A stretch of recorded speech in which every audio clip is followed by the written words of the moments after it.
Eu fico bastante feliz, né? Me sinto honrado e toda vez em estar aqui na Nova Vida de São Gonçalo é um turbilhão de recordações, né? Embora essa barba branca, né, denuncie meus quase 50 anos de idade, eu cheguei aqui com 21 anos, bem novinho, né? Pastor Renato também, a gente quase da mesma idade, e a gente viveu muitas emoções com a juventude dessa igreja.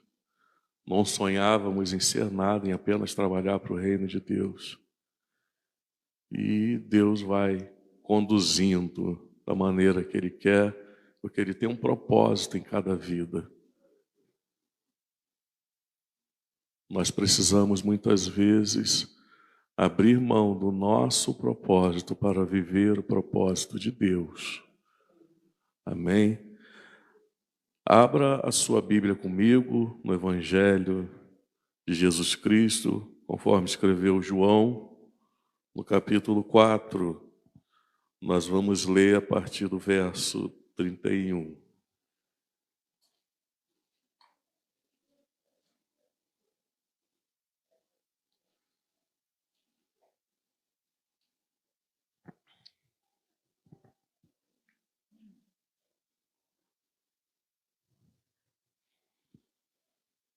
Tema desta mensagem: a igreja que semeia e colhe. Nesse ínterim, os discípulos lhe rogavam, dizendo: Mestre, come.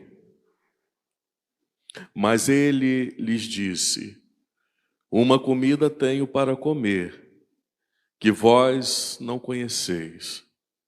Diziam então os discípulos uns aos outros: ter-lhe-ia, porventura, alguém trazido o que comer?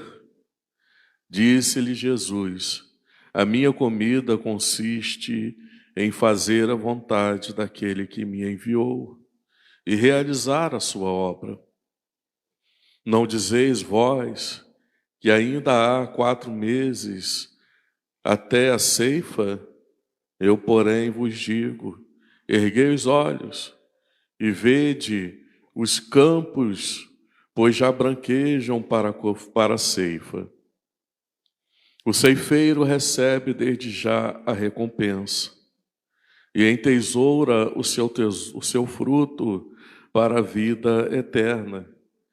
E de Sarte se alegram tanto o semeador como o ceifeiro.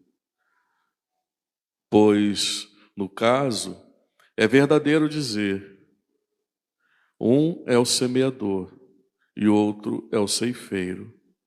Eu vos enviei para ceifar o que não semeaste. Outros trabalharam e vós entraste no seu trabalho. Graça seja dada, Senhor, pela Tua palavra, por esta igreja que foi plantada neste lugar, com esse propósito de plantar e também colher frutos que permaneçam para a eternidade. Nós estamos aqui nesta manhã, Senhor, juntos, num só propósito, querendo ouvir de Ti, Senhor, algo que venha agradar ou não, mas que seja a Sua voz, que seja o Teu mandar, que seja o que Tu queres. O fato é, ó Deus, que somos todos um só povo querendo ouvir a Tua voz. Então fala a Tua igreja nesta manhã. É o que te pedimos em nome de Jesus. Amém. Tome o seu assento. Glória seja dada ao nome de Jesus.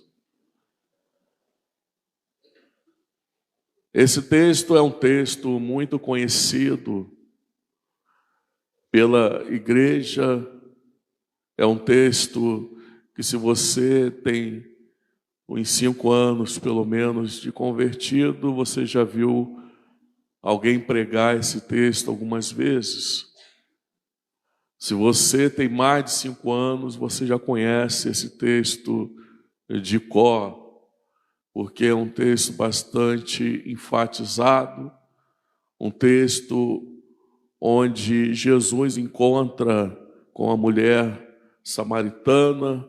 Ali os dois têm um diálogo num poço de Jacó, e desse diálogo algumas mensagens são retiradas e são pregadas para edificação da igreja, para mostrar a verdadeira adoração, e vários temas são absorvidos desse texto.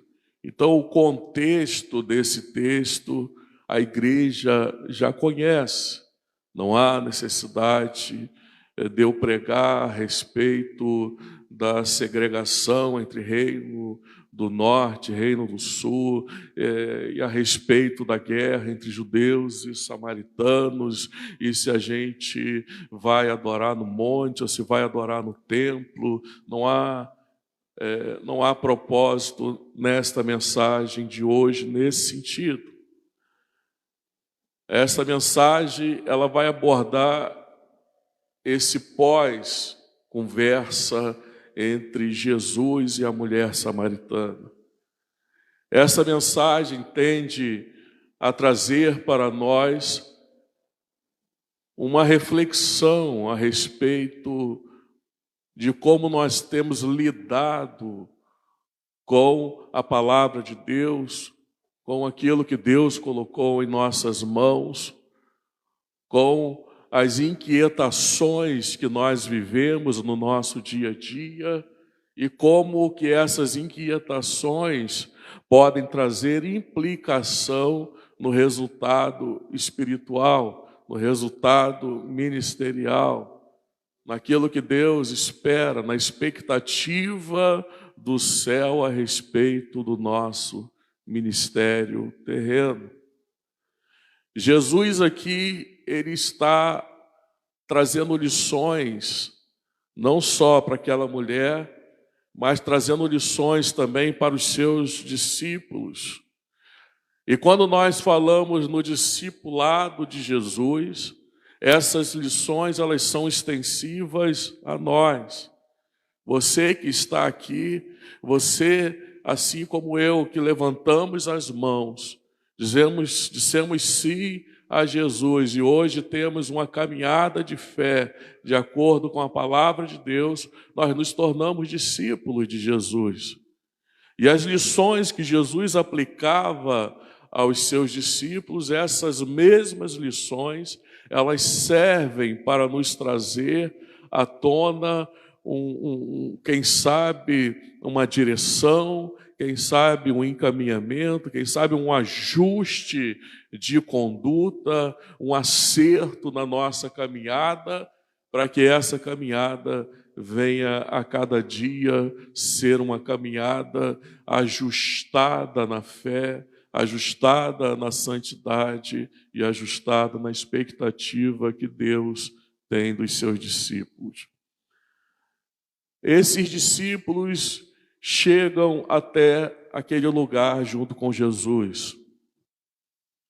Nós conhecemos um pouco da geografia bíblica e sabemos que o menor caminho para a Galileia, saindo de Jerusalém, era que se traçasse uma linha reta. E ainda hoje, quando nós estudamos, nós sabemos que o menor caminho entre um ponto e outro é uma linha reta. Não tem o que se fugir disso.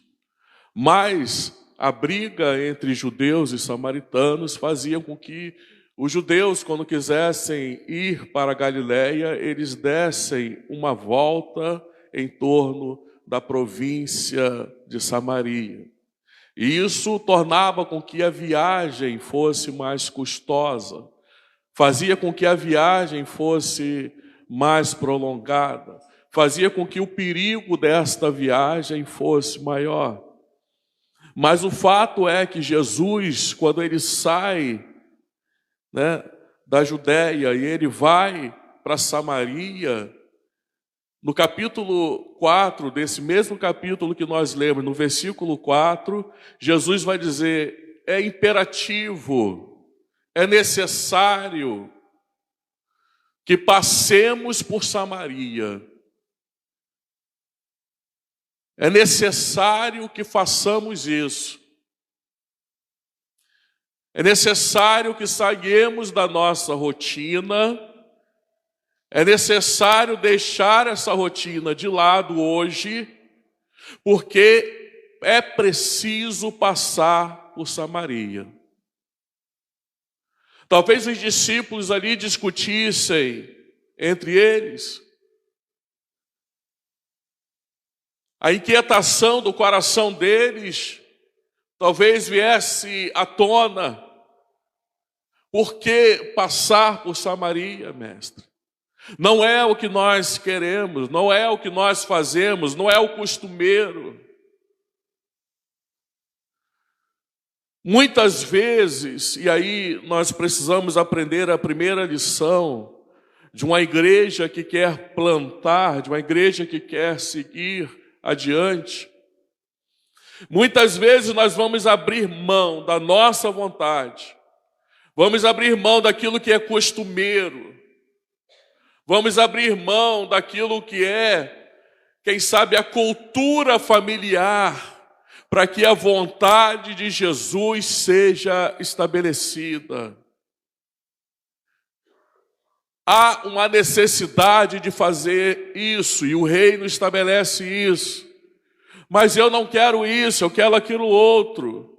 As minhas vontades precisam ser submetidas à vontade do reino. Aquilo que eu quero não é tão relevante quando nós comparamos aquilo que o reino precisa. Quando nós comparamos aquilo que precisa ser feito. Muitas vezes alguém fala para você: olha, eu gostaria que você fosse numa festa na minha casa. E de repente você fala: se eu puder, eu vou. Aquele que faz o que pode, não faz nada diferente do que o outro. É preciso, muitas vezes, irmos além e fazer o que é preciso ser feito.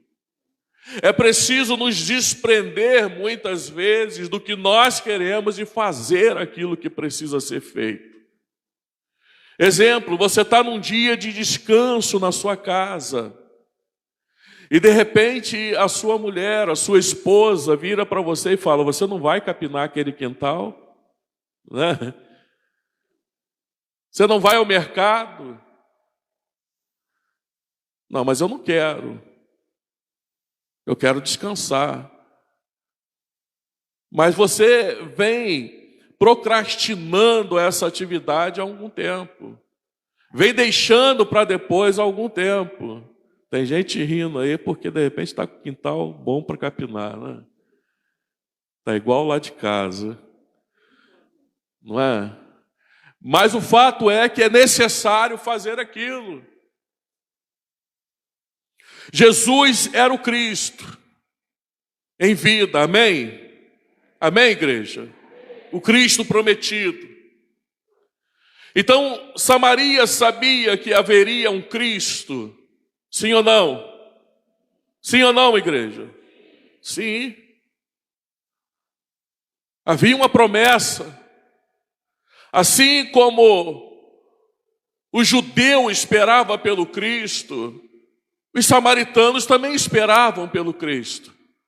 Então era necessário que o Cristo também se manifestasse aos samaritanos. Porque Jesus, ele termina lá no versículo 38 dizendo: eu vos enviei para ceifar o que não semeaste. Outros trabalharam, que outros foram estes? Os profetas. Samaria nem sempre foi um irmão renegado. Samaria nem sempre esteve à margem da verdadeira adoração e proibida de estar no templo. Num passado de glória, os profetas passaram por aquela terra e eles vaticinaram. Eles profetizaram que haveria o Cristo. Então era necessário que Jesus passasse por Samaria e eles tivessem a visão clara, a visão desembaçada, a visão transparente e evidente de que o Cristo já estava no meio deles. De que o Cristo já tinha se cumprido a profecia e o Cristo estava no meio deles. Esse é o primeiro ponto. O segundo ponto, aqueles discípulos precisavam também aprender uma grande lição para a vida deles. A Bíblia relata que ao chegar naquele lugar, ao chegar no poço de Jacó, aqueles discípulos entenderam que era a hora sexta do dia. Quando chega meio-dia, nós entendemos que hora é essa, igreja?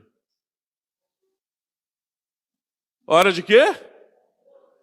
Meu Deus, crente gosta dessa hora, né? Amém? Amém, glória. Eu também gosto, também sou crente.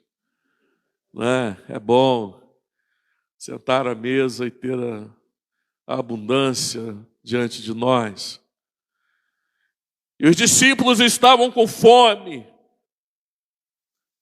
Os discípulos tinham a necessidade de comer. E a Bíblia relata então que aqueles discípulos vão à cidade para buscar alimento, para comprar alimento.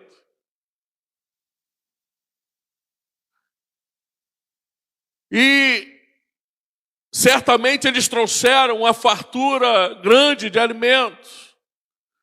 Era necessário alimentar aqueles 12 homens mais o mestre. Qualquer cozinheira sabe que alimentar 13 pessoas requer bastante comida. Qualquer dona de casa sabe disso. E quando nós tratamos de 13 pessoas crentes, dobra a comida, porque o negócio é forte. Não é? Então era bastante comida que eles tinham. E nesse ínterim, a palavra de Deus diz que aquela mulher vem até Jesus. E naquele diálogo com Jesus, a Bíblia nos leva a entender que há um arrependimento, que há uma conversão, que há uma transformação de vida naquela mulher. Ela se arrepende do seu passado, ela se arrepende dos seus pecados, ela está diante do Mestre. Não há uma pessoa que chegue diante de Jesus, que chegue diante do Cristo e permaneça do mesmo jeito que está. Não há uma pessoa que tenha um encontro com Jesus, que sente para ouvir a ministração genuína e verdadeira de Jesus e não tenha o seu coração ardendo, não tenha a sua mente incendiada pela presença do Senhor e seja comovido, seja ali arrependido pelos seus maus caminhos, porque Jesus, Ele nos confronta naquilo que nós temos de errado, naquilo que nós fazemos de errado, Ele nos confronta. O Evangelho, ele é isso, ele é confronto. O nosso discurso, muitas vezes, ou quase sempre, ele vai incomodar o pecador. Porque o nosso discurso, ele é azeitado, né? Ele é embrulhado com a verdade do reino. E aí o pecador, diante de um discurso verdadeiro do reino, ele não tem outra coisa a fazer, a não se arrepender dos seus pecados, dos seus maus caminhos. E quando aquela mulher, então, convencida de que ela estava diante do Cristo, a palavra de Deus diz que ela larga o cântaro de lado. O cântaro que significava a vergonha daquela mulher. Por quê, pastor? Porque aquela vida que ela levava, era necessário que ela fosse ao poço às 12 horas. Por quê? Porque o sol estava a pino. O sol estava quente. O sol do meio-dia nós sabemos que queima, que dirá lá no Oriente, onde esse relato é feito. Então as mulheres que tinham uma vida de prostituição, uma vida avessa, elas iam buscar água nesse horário. Por quê? Porque as mulheres de bem, as mulheres que estavam dentro de suas casas nesse horário, abaixo da sombra, e elas iam no horário onde o sol era menos inquietante. Então essas mulheres que tinham uma vida de prostituição, que era vergonhoso para elas, elas iam nesse horário. Então aquele cântaro significava uma vergonha para ela, porque ela tinha que viver fugindo, ela tinha que viver escondida, ela tinha que viver à margem. E ela então pega aquele cântaro que era a vergonha dela após o encontro com Jesus, e ela lança aquele cântaro de lado. Eu não tenho mais com que me envergonhar, porque eu estive diante do Cristo e o Cristo enxergou o meu interior, enxergou o meu mal e Ele retirou esse mal, me limpou, me transformou. Agora eu sou uma nova criatura, eu sou um novo homem, eu sou uma nova mulher, transformado pela visão do Evangelho que achou espaço dentro do meu coração e me restaurou. Ela não tem mais do que se envergonhar. Ela agora tem um outro discurso. E o discurso daquela mulher se torna um discurso tão forte, tão impactante, tão regenerador. Ah, meus irmãos, mas a face de uma pessoa que tem um encontro com Jesus, essa face muda. Esse rosto se transforma. Aquelas palavras que antes eram palavras ao vento, agora tem o poder de achar o coração das pessoas. Por quê? Porque o que antes eram só palavras, agora essas palavras saem com o poder do Espírito Santo. É Ele quem convence o homem do pecado, da justiça e do juízo. E agora essas palavras, elas não são mais só palavras. Elas são palavras que encontram o coração do ser humano. Ah, meu irmão e minha irmã, as suas palavras agora não são mais só palavras. Compreenda que agora o seu gesto, aquilo que você fala, o coração que recebe aquilo que você fala, ele não recebe mais somente as suas palavras. Não são mais só os seus gestos, mas tudo isso agora tem um novo peso. Tudo isso agora tem uma nova característica. Tudo isso agora tem um novo propósito. E é importante que você saiba disso. É importante que você viva isso, porque vai chegar um certo momento que você vai estar num determinado lugar e alguém vai se aproximar de você e vai falar: você é crente. Não é? Assim como eles falaram para Pedro: você é um dos discípulos dele. Você fala igual a ele. Você cheira, você exala o mesmo perfume. E alguém vai falar isso para você. Por quê? Porque essa transformação. Eu mudei de rosto? Não. Eu mudei o cabelo? Não. Mas essa transformação que o Espírito faz, que é de dentro para fora, agora nos dá um ar diferente.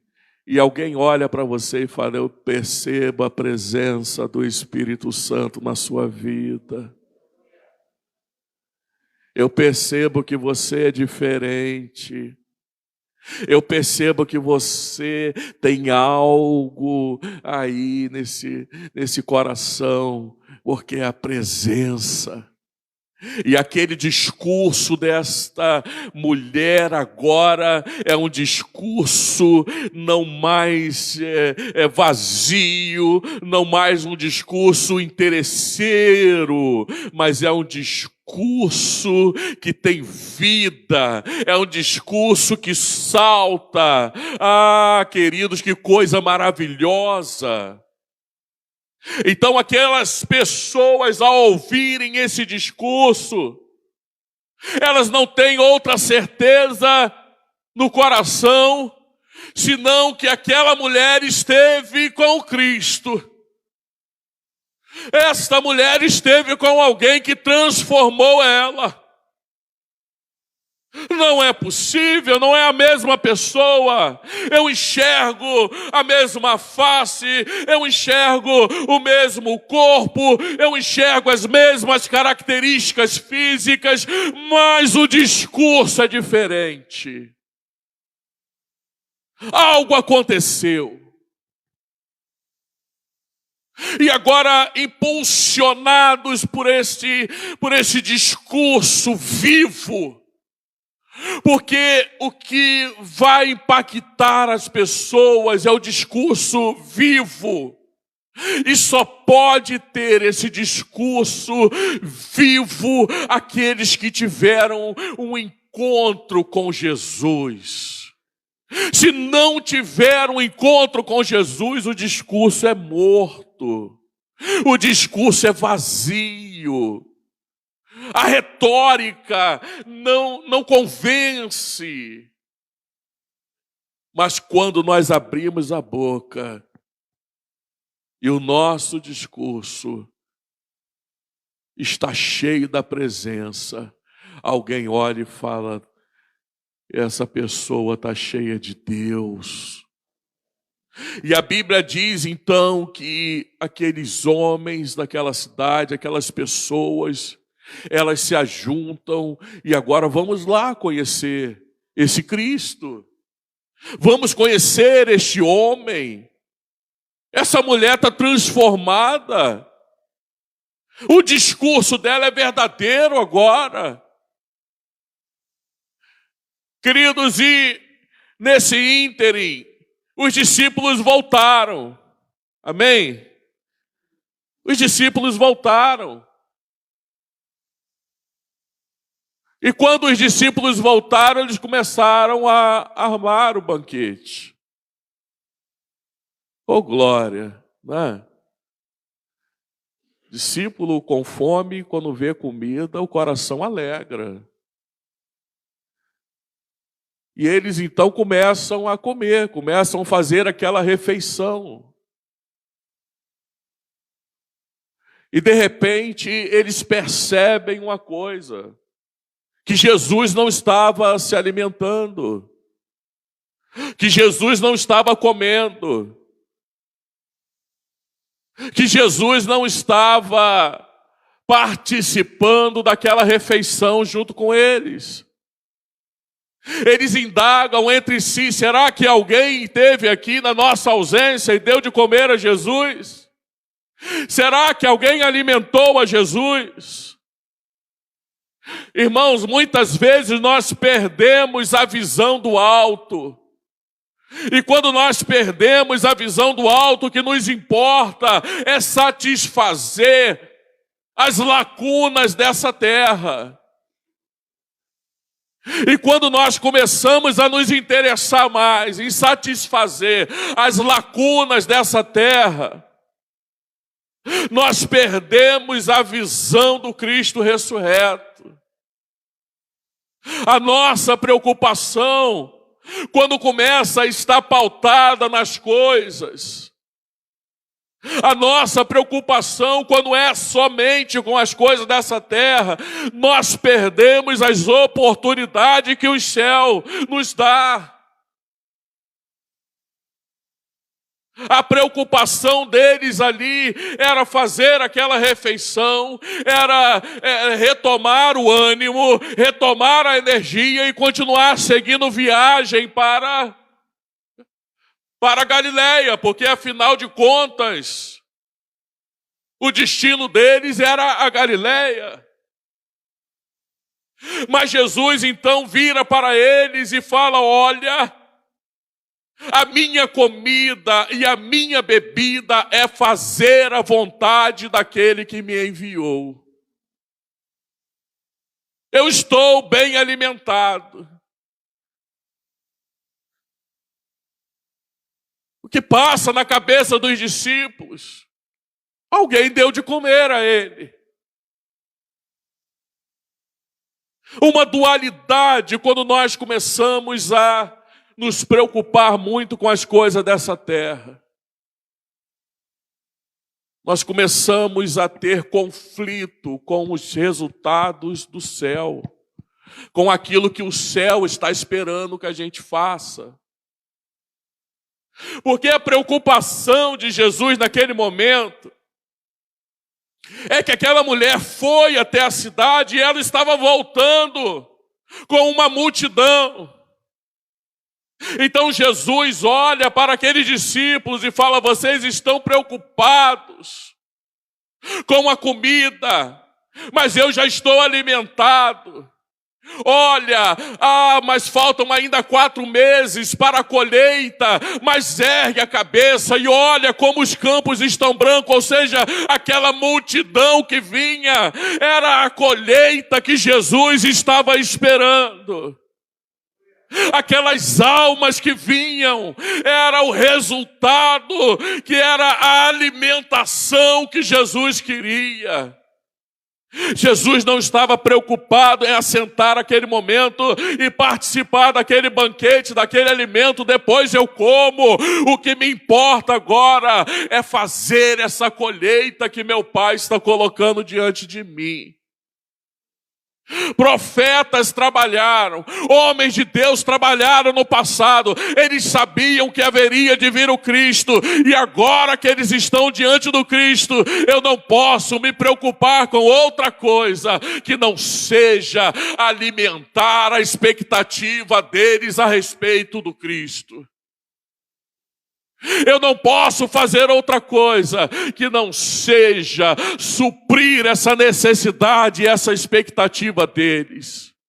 É isso que vai me alimentar, é isso que vai me fortalecer, é isso que vai me fazer ser transformado cada vez mais na imagem da expectativa que o Pai tem de mim. Ah, meu irmão e minha irmã, que coisa linda, que coisa maravilhosa. Então aqueles discípulos entenderam que aquela refeição poderiam ficar um pouco mais para a tarde, que agora eles tinham uma tarefa que era suprir aquele povo que estava perdido, mas que agora estava sendo salvo diante do Mestre.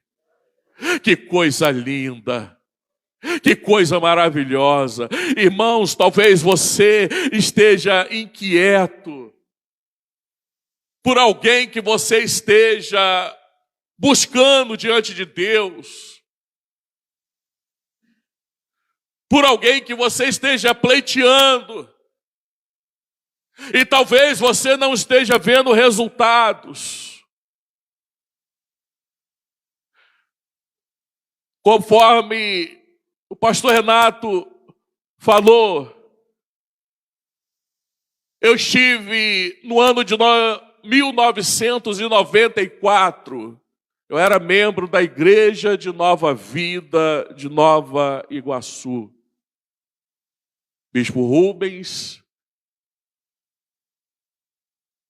E quem fez o meu casamento lá foi o pastor Antônio Carlos, que hoje é bispo também.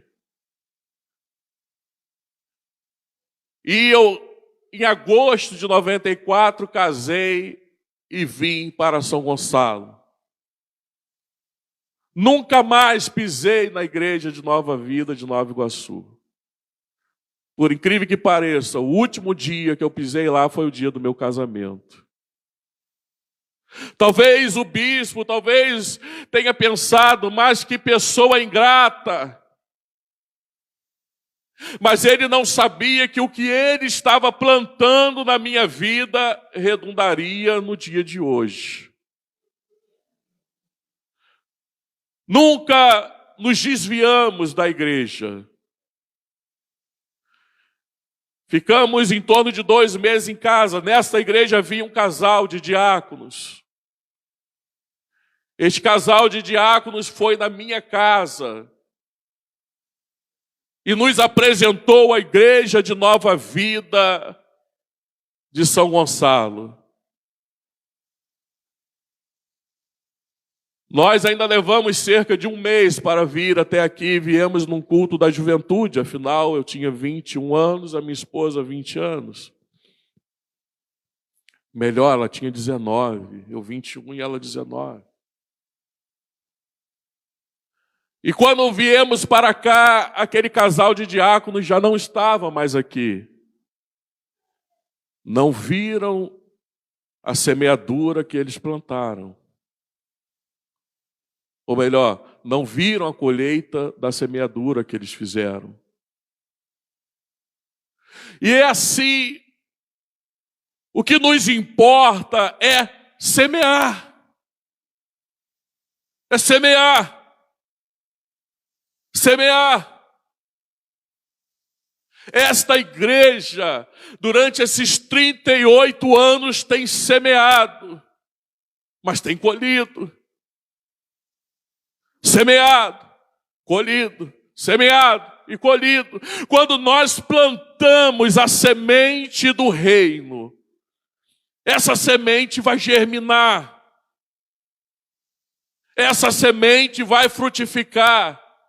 Talvez nós não veremos a colheita daquilo que nós não plantamos, mas certamente essa colheita haverá. Pastor, mas essa colheita vai ser feita por outro. Se assim Deus quiser, será feita por outro. Assim como nós estamos vendo aqui, os profetas, eles plantaram. Os profetas falaram a respeito do Cristo. E agora Cristo está diante da colheita. Olha o que ele fala: eu vos enviei para ceifar. Ou seja, para colher o que não semeaste, o que não plantaste. Outros trabalharam e vós entrastes no seu trabalho. Então, Igreja de Nova Vida de São Gonçalo, você vai semear, vai continuar esse trabalho árduo de colocar a semente na terra. Amém, é necessário. Mas haverá um tempo em que Deus te dará o bom tesouro da colheita. E a colheita de Deus, ela é sempre satisfatória. Ela sempre nutre as nossas expectativas e ainda vai além daquilo que nós esperamos. Porque a colheita de Deus, ela nutre a nossa expectativa do céu, mas também nutre a nossa expectativa da terra. A colheita da terra, ela apenas nutre a expectativa da terra, mas a colheita do céu, ela nutre todas as fases. A colheita do céu, a colheita da terra, e traz satisfação para a sua alma, traz alegria para a sua vida, traz abundância para a sua casa. E você percebe então que a colheita do céu, ela é sempre extraordinária. Saiba que você faz parte de uma igreja que sabe o que é semear a verdadeira semente e que sabe o que é colher e tratar dessa colheita, para que o céu tenha sempre uma boa abundância de sementes valiosas, de semeadores valiosos, daqueles que colhem, que valorizam a colheita que colhem. Que Deus abençoe a sua vida, que Deus abençoe a sua casa, que você fique firme nesta igreja, porque foi aqui que o Senhor te plantou, e é aqui que o Senhor te fará prosperar e colher os bons frutos que Ele tem para a sua vida. Amém? Vamos aplaudir ao Senhor.